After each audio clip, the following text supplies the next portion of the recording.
Welcome to Granny Shift, and I'm Ryan. And I'm Jason. And this is minute 48 of The Fast and the Furious. And Ryan? Brian is, what was your word you taught me last? Espionaging. He's espionaging. Confirmed. Yeah, so he's trying to get some info. Yeah. He thinks that Hector might be involved in the heists of the Televisions, VCRs, camcorders, digital cameras. Yeah. In the big trucks. Rogers trucks. And because he came in looking for Civic parts. Yeah, so he checks over Hector's crew. Everybody's pretty busy hanging out, so he knows he's good. He's up on the roof looking. Yeah, now's a good time. So he walks over to a window and just busts the window. Yeah. I mean, he uses his leather jacket. Oh, did he use? I thought he swung. I think he put his jacket over top of the window and used a wrench to bust through the window. Oh, why don't you just hit the wrench right on the window? Because it's quieter if you use your leather jacket. Huh. Man, That's the whole reason for the jackets. Obviously, you don't break into warehouses that often. Didn't you bust a window with your hand once? Yeah, that was at our neighbor's house. It was abandoned. We called it that house where the dead man lives.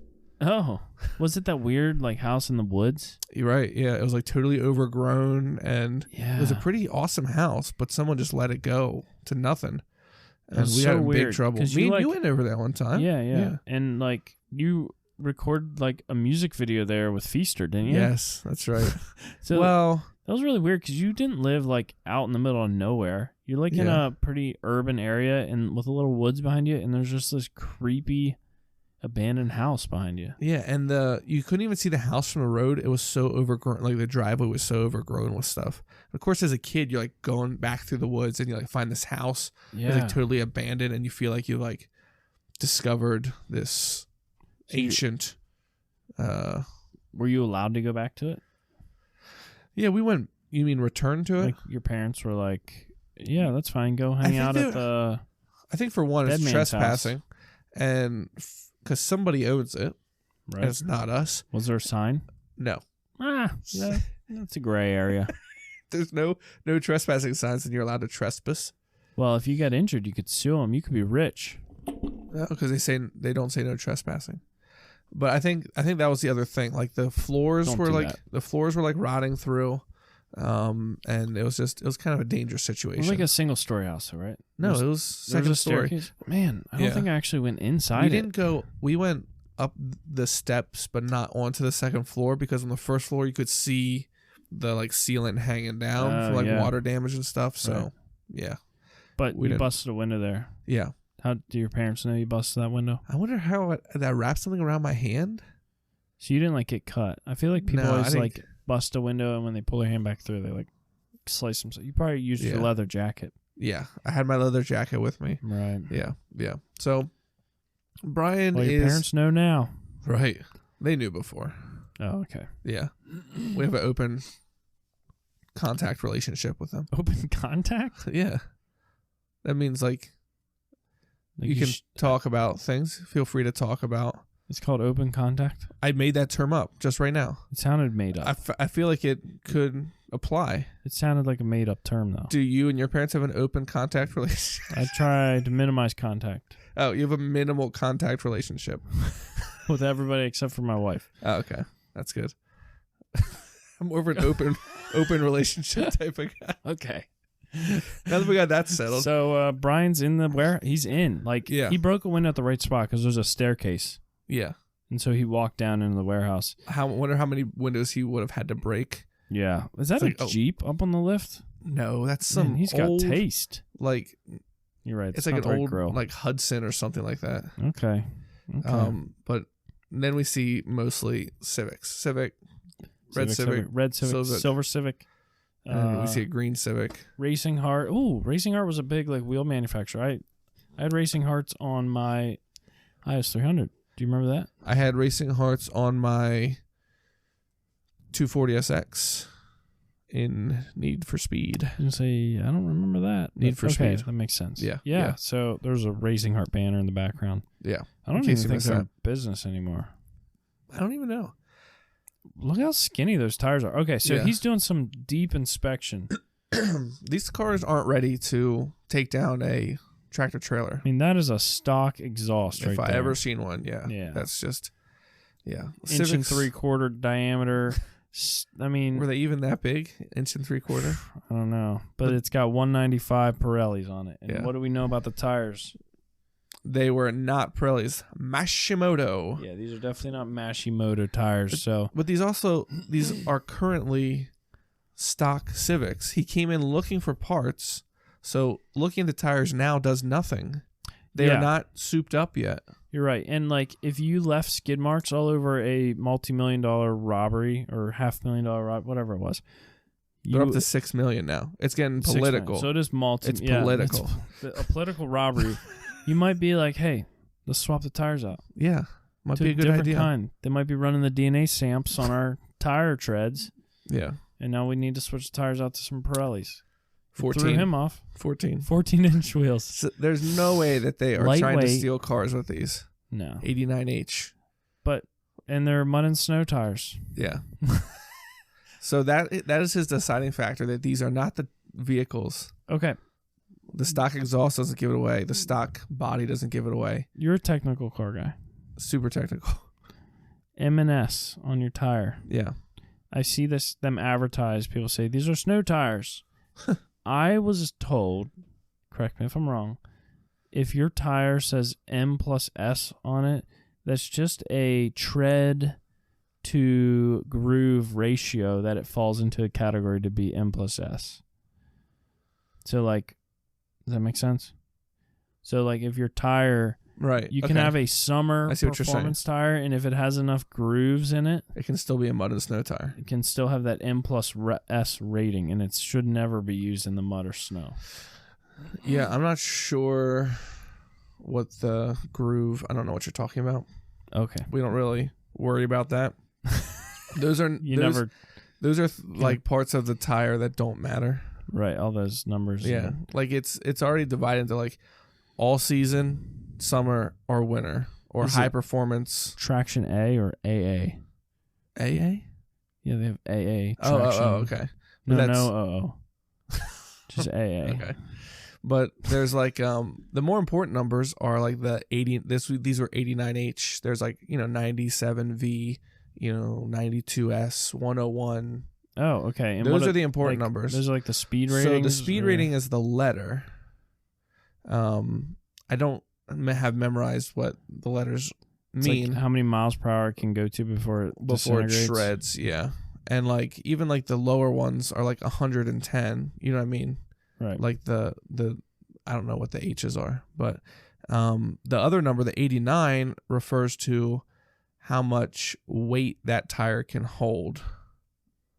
Oh. Yeah, so it's like rating. An 89 might hold 1,200 pounds. Okay. So you need 4 of them. You go for 48 on it. Yeah. You're right. Yeah, I don't know the numbers offhand. Yeah, you're just okay. But I got you. The speed rating is the letter, and the load rating is the number. Yeah, and that's like stamped on the little. There's like a little placard inside your door jamb, because I always don't do this, you car people that don't know. Don't fill the tire up to what this says on the side of the tire. No, that's fine. The side of the tire is what you should fill it to, not what it says in your handbook. Am I wrong? Are you going to correct me on that? Yeah, you're wrong. Why? Whatever says on the placard is what you should fill your tire to. Why? Tires are different. Okay. Are you putting different tires on it? Like, I've purchased tires that are supposed to have 35 PSI in them, and then a different tire, like a low profile tire that I'd put on the same car on like a bigger set of wheels. Yeah. And they want 50 PSI in them. Okay. So like you wouldn't want to run 36. Yeah, but on the side of the 35 tire, sidewall. On the side of the tire, it's not going to say. The side of the tire number is max load. Like a 35 PSI tire, it'll say max load PSI 48 PSI.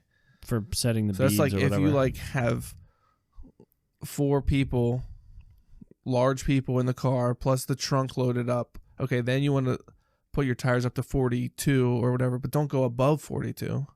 You can go above.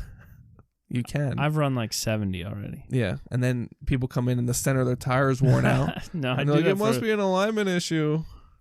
No, my tires wear out. That's like a drifting, like when you don't make enough power to spin your tires, you pump them up real hard so you can get them. And there's less contact. Yeah. Yeah.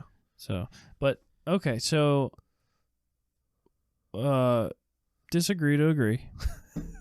No, I understand if you're changing your tires and wheels to different ones, then yes, it changes. Okay. But if you're putting the same ones on, a lot of customers that I have, they go to fill their tire and they look at the side of the tire and they say, oh, 42 PSI. I put 42 PSI in, but really the tire should only take 32 PSI because it's a 04 Honda Civic, and that's what they should have. Be a nicer ride. But, okay, so that's not what I was getting at. Okay. People look at that placard and they say, oh, my Honda Civic weighs 4,200 pounds.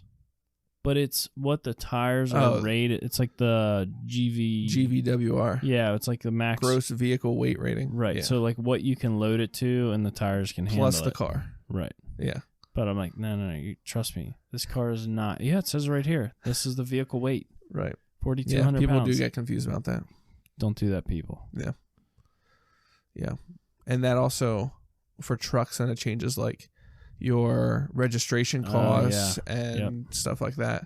So big trucks want to get on the lower GVWR. They can get it like registered and be like, no, it's 7,400. But then if you 8,900. You get pulled over and you're pulling a pound over that, you get big fines, man. Big fines.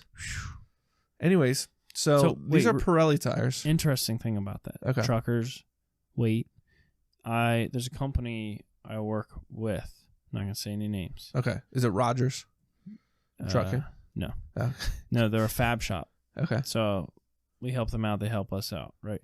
Okay. So OC choppers.